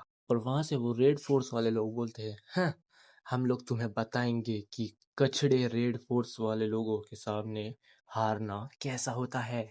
और तभी पीछे से कोई चिल्लाता है कि कैप्टन हमारे रेड फोर्स की सपोर्ट फोर्स आ चुकी है। और लोगों के पीछे बहुत सारे लोग होते हैं और कोई बोलता है ठीक है, बहुत अच्छा हुआ, अब चलो इस डीमन क्वीन को एक साथ हमला करें। और तभी हमारा डिवावर पीछे खड़े खड़े बोलता है गाइस रुको जरा और पूछता है कि हस्तिन हस्तिन। पर हमारे डिवावर की बात को एकदम इग्नोर करते हुए वो सारे के सारे तो अपने में ही लगे पड़े थे और लोगों का कैप्टन उस पे चार्ज करते हुए बोलता है कि मेरे मर्सनरी स्क्वाड पर तुम्हारा ये ओहो सा अमेजिंग मैजिक घंटा भी वर्क नहीं करने वाला है। और वहां से वो डीमन क्वीन बोलती है तुम सारे कचड़े ह्यूमन बहुत ज्यादा ही बात करते हो। और तभी कोई बोलता है ह्यूमंस की साइड से कि रीइंफोर्समेंट्स आ चुकी है तो डरने की कोई भी ज़रूरत नहीं है और सीधा अटैक कर दो। पर हम डिवावर को पीछे देखते हैं, वो बोलता है तुम लोग मुझे बता सकते हो वहाँ कैसे जाना है? पर तभी कोई बोलता है चलो चलें। और वहाँ से डीमन क्वीन बोलती है आ जाओ लोली ऑर्गेनिजम्स, मैं तुम लोगों को स्लो पेन फील करवाऊंगी। और अपना डिवावर वहीं बैठे बैठे पूरे तमाशे को देख रहा होता है और वहां से तभी कोई बोलता है तुम मर जाओ डीमन क्वीन, जिससे हमारा डिवावर कुछ ज्यादा ही पिस्ड ऑफ हो जाता है और अपनी जगह से खड़े होते हुए बोलता है अपने मन में कि मुझे रीने को जल्द से जल्द ढूंढना होगा। डिवावर अपने में ही होता है और उसके पीछे होते हैं वो सारे मर्सिनरी स्क्वाड वाले। डिवावर अपने मन में सोचते रहता है कि मुझे लगता नहीं कि ये सारे लोगों से बात करना ठीक भी होगा अब, क्योंकि अगर और ज्यादा टाइम लिया मैंने तो पक्का से पेड्रिक मुझे डांटने वाला है और इस चीज को सोचते हुए ही मुझे बहुत ज्यादा गुस्सा आ रहा है। और वो अपना बाल खुजाते हुए ये सब बोल रहा है, और उसके पीछे से जो मर्सिनरीज वाले होते हैं वो लोग बोलते हैं, ए तुम जल्दी से वहां से हट जाओ। और कोई और बोलता है, क्या ये कुत्ते ने अपनी पैंट गीली कर दी है? और हम डिवावर को देखते हैं जो उन लोगों को देखते हुए बोलता है, चुप हो जाओ, और अपना ट्रांसफॉर्मेशन करते हुए उन लोगों को एक ही बार में खा जाता है। और हम डिवावर को सारे के सारे लोगों को खाते हुए देखते हैं जिनके चेहरे पे डर एकदम साफ दिख रहा है, और डिवावर वो सारों को खाते हुए अपना मुंह बना लेता है। और उसके सामने वही डीमन क्वीन होती है जिसकी भी फटके 24 हो चुकी है। वो बोलती है, हाँ हाँ, और डिवावर डेकार मारते हैं जिससे उसकी और ज्यादा फट जाती है। और वो कैसे न कैसे हिम्मत जुटा के अपने स्टाफ को एकदम कस के पकड़ती है और बोलती है, आपने ये करा कैसे? और बोलती है कि बहुत बहुत ज्यादा शौक हूं मैं कि आप इतने ज्यादा स्ट्रांग हो। और डिवावर उसको देख के एकदम एकदम वो ये रहता है कि अपने बारे में रहता है वो।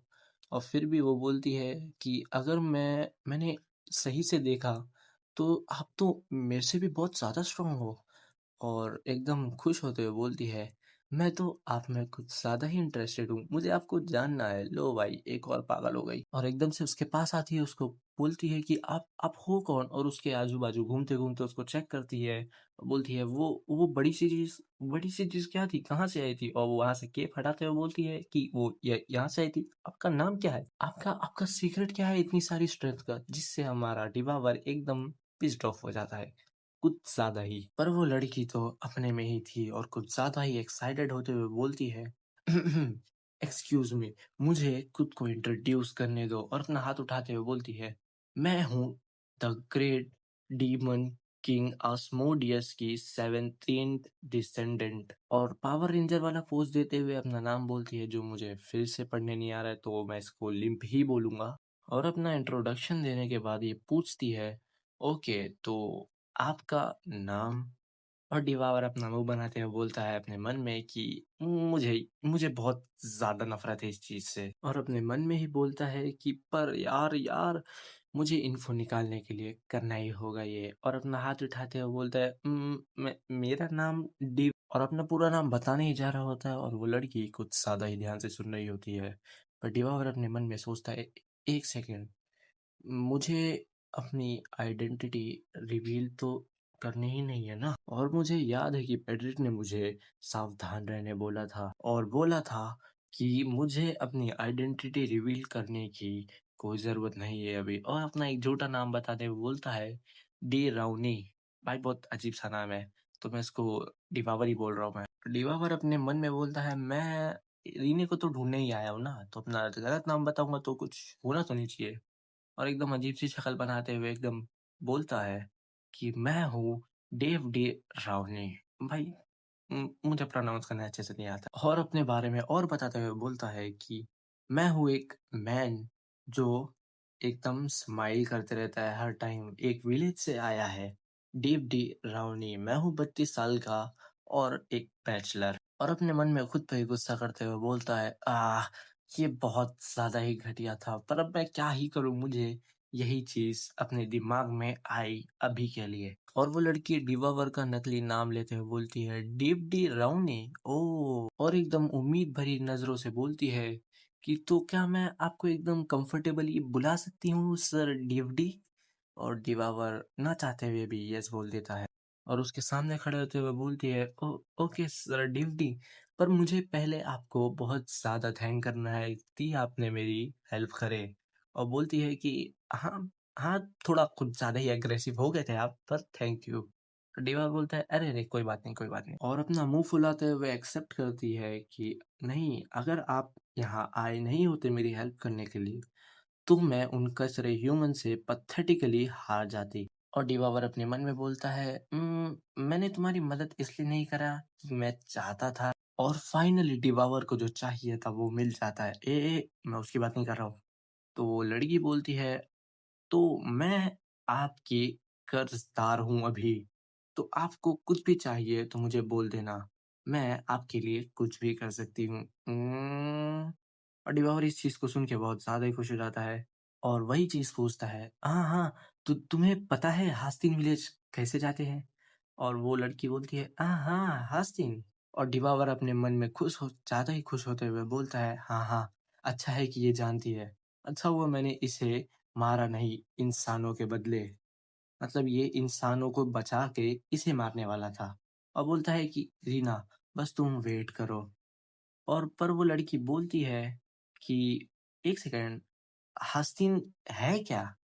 जिससे डिवावर का मुंह बन जाता है, पर वो उसके सामने दिखाता नहीं है और उसी का सवाल रिपीट करते हुए बोलता है हस्तिन है क्या? वाह, मतलब एक सेकंड, इसे ये तक नहीं पता कि हस्तिन जाते कहाँ है, उल्टा इसे ये भी नहीं पता कि हस्तिन है क्या। वाह, अपने मन में ही बोलता है कि क्या मैं इतना ज्यादा दूर आ चुका हूँ कि यहाँ किसी को पता ही नहीं है हस्तिन है क्या। डिवावर खुद को एकदम काम करते हुए वो लड़की से पूछता है कि तुम्हें पता है कि ह्यूमन विलेज यहाँ से सबसे क्लोजेस्ट वाला है किधर? और वो लड़की एकदम अनजान होते हुए बोलती है ह्यूमन विलेज। पर उसे इसके बारे में थोड़ा बहुत तो पता ही होता है और वो अपने हाथ रखते हुए बोलती है गाल पे कि मुझे जितना पता है रियाजे सिटी करके है जो यहाँ से सबसे ज्यादा क्लोज है। डिवावर अपना हाथ अपने सर पे रखता है और उसके आंखों में टेंशन एकदम साफ दिख रही होती है और डिवावर बोलता है राइजिया, ओ शिट, ये तो एम्पायर कैपिटल है राजिया। बोलता है कि रियाजे, और एकदम टेंशन में आते हुए बोलता है कि रियाजे वो तो एम्पायर का कैपिटल है ना भाई, और तो और वो ह्यूमन विलेज हास्तिन से 2 महीने दूर है। अबे यार, और ये सब सोचते हुए एकदम टेंशन में आ जाता है वो। इतने टेंशन की वजह से वो बेचारा जमीन पे गिर जाता है और वो डीमन क्वीन ऑब्वियसली एक ही सवाल पूछती है, मिस्टर डेवदे हुआ क्या? आपको किसी बात की चिंता है? और डिवावर अपना मुंह जमीन में गड़ाए हुए ही एकदम टेंस आवाज में बोलता है मैं बहुत ज्यादा दूर आ गया हूँ बस, और कुछ नहीं। तो डीमन क्वीन बोलती है दूर? और वो बंदी फाइनली इतना यैपिंग करने के बाद एक काम की चीज बताती है। बोलती है अगर आपको यहाँ से कहीं बहुत ज्यादा दूर जाना है, और अपनी उंगली उठाते हुए बोलती है कि तो आप टेलीपोर्टेशन हब यूज करने के बारे में क्या सोचते हो? अबे दल्ली, वही उंगली तोड़ के ना भाई इतने टाइम से वो इतना परेशान है तब नहीं बताने हुआ। कोई बात नहीं। यही बात डिवावर भी सोच सोच के चुप बैठा है और अपना मुंह बाहर निकालते हुए बोलता है कि हब वो क्या है? और वो बताती है कि आपको नहीं पता इस चीज के बारे में, और एक्सप्लेन करते हुए बोलती है कि ये है एक ह्यूमन की इन्वेंशन जो ह्यूमन लोग ने मैजिक को यूज करते हुए बनाए हैं। और उस चीज के बारे में थोड़ा सा और पक पक करती है, पर उसे छोड़ो, हम डिवावर पे आते हैं जो अपनी मुंडी निकालते हुए बोलता है तो ये है कहाँ? और वो डीमन क्वीन अपने कमर पे हाथ रखते हुए बोलती है तो आपको टेलीपोर्टेशन हब के पास जाना है ना, वो तो रियाजे में। अगले ही पल दोनों के दोनों रियाजे के एकदम सेंटर में होते हैं, मतलब एकदम बीच में होते हैं भाई। और डिवावर जगह को देखते हुए बोलता है तो ये है रियाजे का सेंट्रल पार्ट। और वहां पे वो डीमन कोई खुश होते हुए बोलती है हाँ ये ऐसी जगह तो कोई है ही नहीं, अगर आपको इन्फॉर्मेशन गैदर करना है तो वो तो भी देखेंगे।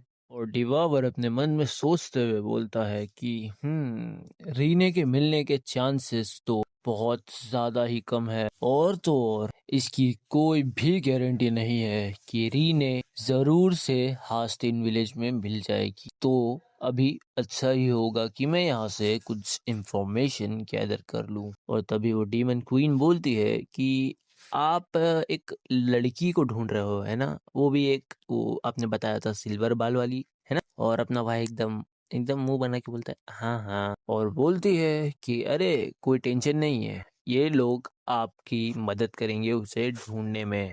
और डिवावर थोड़ा कंफ्यूज होते हुए उसको बोलता है कि एक सेकंड, तुम तो वो डीमन डीमन कैसल की ओनर हो ना, है ना? तो अब कासल का क्या होगा? और वो तो कुछ ज्यादा ही खुश हो जाती है, बोलती है क्या आप मेरी चिंता कर रहे हो? ये तो मेरे लिए बहुत बहुत ज्यादा गर्व की बात है, पर आप टेंशन मत लो मेरे लिए कुछ भी। और अपनी बढ़ाइयां मारते हुए बोलती है कि मैं हूँ डीमन क्वीन, एक सुप्रीम बॉडी के साथ जन्म लेने वाली जो सिर्फ हुकूमत करने के लिए बनी है। तो डिमोनिक कैसल इतना ज्यादा इम्पोर्टेंट है भी नहीं। अभी मैं जहाँ खड़ी हो जाती हूँ मेरी टेरिटरी वहां से बनना चालू हो जाती है और सारे डीमन मेरी आर्मी बन जाते हैं। मतलब भाई देख रहे हो किसके सामने फ्लेक्स कर रही है?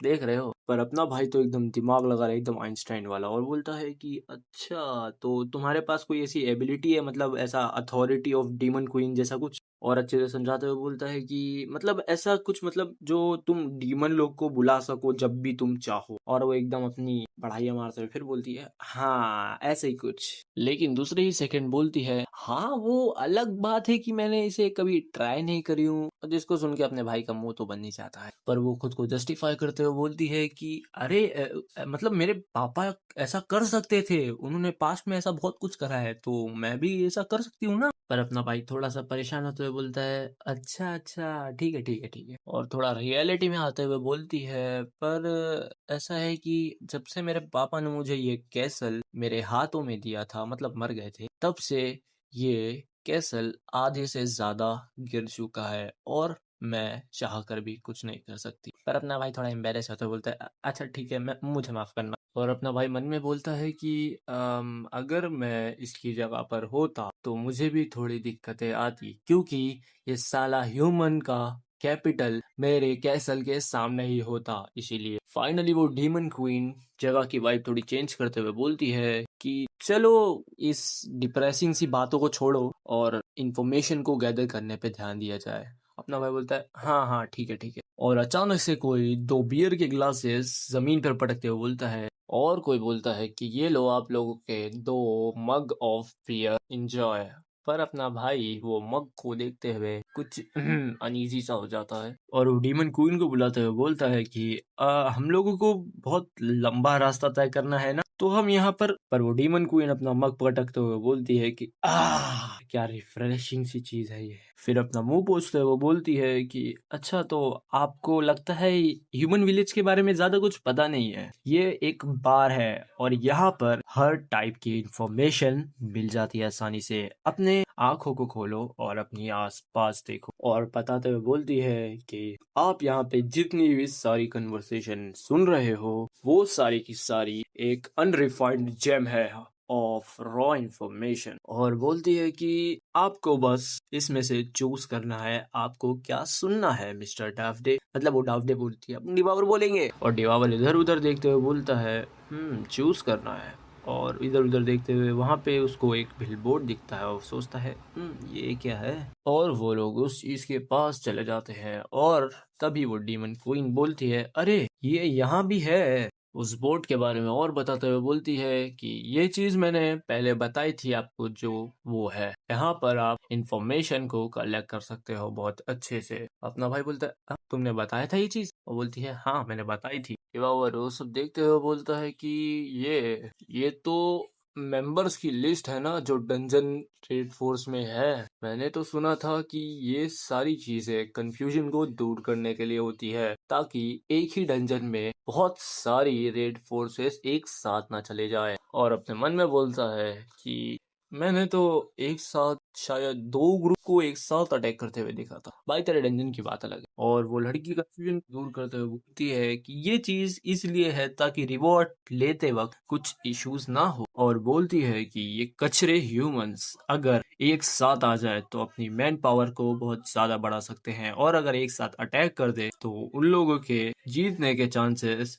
शायद मल्टीप्लाई भी हो जाएं। पर ये लोग तो एक अंधे इंसान की तरह सीधा आग में कूद जाते हैं, वो भी सिर्फ ग्रीड के चलते, मतलब लालच। और अपना भाई पेपर को देखते हुए बोलता है तो ये बात तो हमारे लिए अच्छी ही हुई ना। पर अपनी तेज डीमन क्वीन उस चीज को पकड़ लेती है और बोलती है हमारे लिए, तो इसका मतलब है आपने बोला हमारे लिए, तो क्या आप भी एक डंजन के डीमन हो? भाई तेरे को पहले नहीं समझ जाना चाहिए, मतलब तेरे सामने एक पावरफुल, बहुत पावरफुल डीमन खड़ा है, तो ऑब्वियसली वो एक डंजन का बॉस ही होगा ना।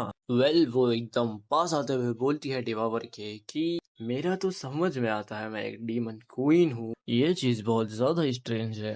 आप तो बस एक डंजन के डीमन हो ना, तो आप ट्रेवल कैसे कर पा रहे हो बाहर इतना फ्रीली? अपना भाई बोलता है कि अरे ये तो बहुत ज्यादा ही अरे नहीं नहीं नहीं अनोइंग नहीं, ये तो बहुत ज्यादा कॉम्प्लिकेटेड है और एक्सप्लेन करना बहुत, पर तुम क्या जस्ट इसको इग्नोर नहीं कर सकती? और जैसे वो डिवावर की बातों को समझते हुए बोलती है कि हाँ ठीक है, आपके पास बहुत सारी चीजें होगी छुपाने को मिस्टर डेवडे, तो मैं इस चीज के बारे में अभी आपसे कभी नहीं पूछूंगी, क्योंकि आपके पास आपके रीजंस होंगे उस चीज को छुपाने के लिए। पर अपने भाई की नजर तो कहीं और ही थी, मतलब कहीं और, वहां नहीं भाई, वो बोर्ड पे एक पेपर लगा होता है, वहां देख के बोलता है हाँ ये तो मेरा घर है ना। और उस पेपर को देखते हुए वो अपने मन में बोलता है कि हाँ थैंकफुली भाई ये रेड फोर्स की लिस्ट एकदम खाली है, तो मेरे पास थोड़ा टाइम और बचा है। पर वो बॉनी डीमन क्वीन बोलती है चिल्लाते हुए, अरे अरे क्या है, मुझे मुझे भी दिखाओ, मेरे को खुद अकेले मत देखो यार, मेरे को भी दिखाओ ना। और उसका कपड़ा खींचते हुए वो बोलती है, अरे अरे तुम अपनी हाइट का फ्लेक्स कर रहे हो मेरे सामने, दिखाओ ना मुझे भी। और अपना भाई थोड़ा अनॉय होते हुए बोलता है, हाँ हाँ ठीक है दिखा रहा हूँ। और उसे दिखाता है, जिसको देखते हुए बोलती है, ओहो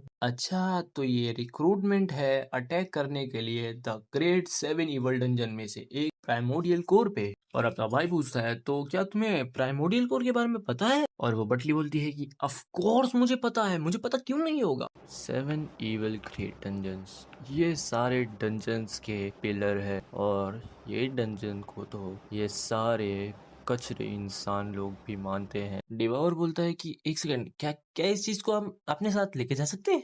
वो डीमन क्वीन तो अलग ही रहती है, वो अपने में ही होती है, बोलती है ये है सारे डीमंस का गोल। और तो और ये सारे के सारे 7 इवल ग्रेट डंजन्स में से जो उन सारे के सारों में से ऊपर आता है, वो बीइंग जो प्राइमोडियल कोर पर रूल करता है, एक एंशिएंट मॉन्स्टर। इस धरती पे जितनी भी चीजें हैं या इंसान या तो कोई मॉन्स्टर, उन सारे के सारे चीजों के ऊपर वो एक एंशिएंट मॉन्स्टर आता है, मिस्टर डिवावर। और उसी नोटिस बोर्ड वाले पेपर को देखते हुए बोलती है कि मैं जिस डंजन से सबसे ज्यादा प्यार करती हूँ वो है प्राइमोडियल कोर। मुझे बनना है बहुत ज्यादा स्ट्रॉन्ग, क्योंकि अगर मैं बहुत ज्यादा स्ट्रॉन्ग बन जाऊंगी तो मैं कभी ना कभी ऑडिशन दे पाऊंगी मिस्टर डिवावर के सामने। डिवावर थोड़ा घबराते हुए अपने मन में सोचता है कि तू मुझसे अभी सामने सामने बात कर रही है और तुझे पता भी नहीं है।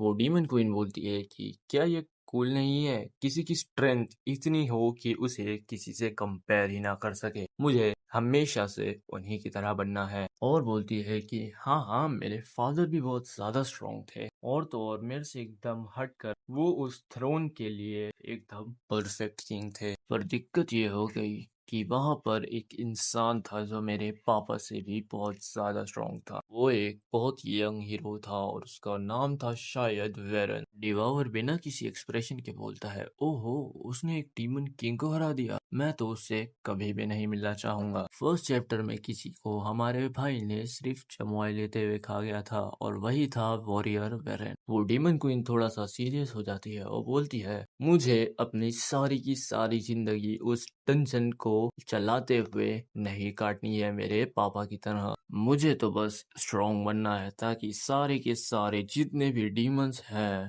वो मेरी स्ट्रेंथ से अट्रैक्ट हो जाए मेरी तरफ। अपनी बत्ती सी दिखाते हुए बोलती है, इसीलिए मुझे बनना है स्ट्रॉन्ग। क्या ये कूल था? है ना कूल था ना ये? डिवावर थोड़ी सी स्माइल देते हुए बोलता है अपने मन में कि ये होती है पॉजिटिविटी एक यूथ होने की, और उसके मुंह पे बोलता है कि हाँ ये कूल तो था। डिवावर अपने ख्यालों में खोते हुए सोचता है कि मैं भी इन्हीं लोगों की तरह था पास्ट में जो कि बहुत ज्यादा पहले था, इतना कि मैं रिमेम्बर ही नहीं कर सकता उसे। अपना एक किस्सा याद करते हुए सोचता है कि मैं इतना ज्यादा मोटिवेटेड था कि मैं एक बहुत ही पावरफुल आर्मी को जो आधी दुनिया खत्म कर सकते थे उन्हें अकेले रोक दिया। और हमें किताबों को दिखाते हुए बताया जाता है कि उस टाइम पर डिवावर सारी की सारी नॉलेज सीखना चाहता था जो भी इस दुनिया में है। अपनी सारी पास्ट की चीजों को सोचते हुए बोलता है कि पर ये सब जब एंड होने पर आया तो मुझे सिर्फ सारी चीजें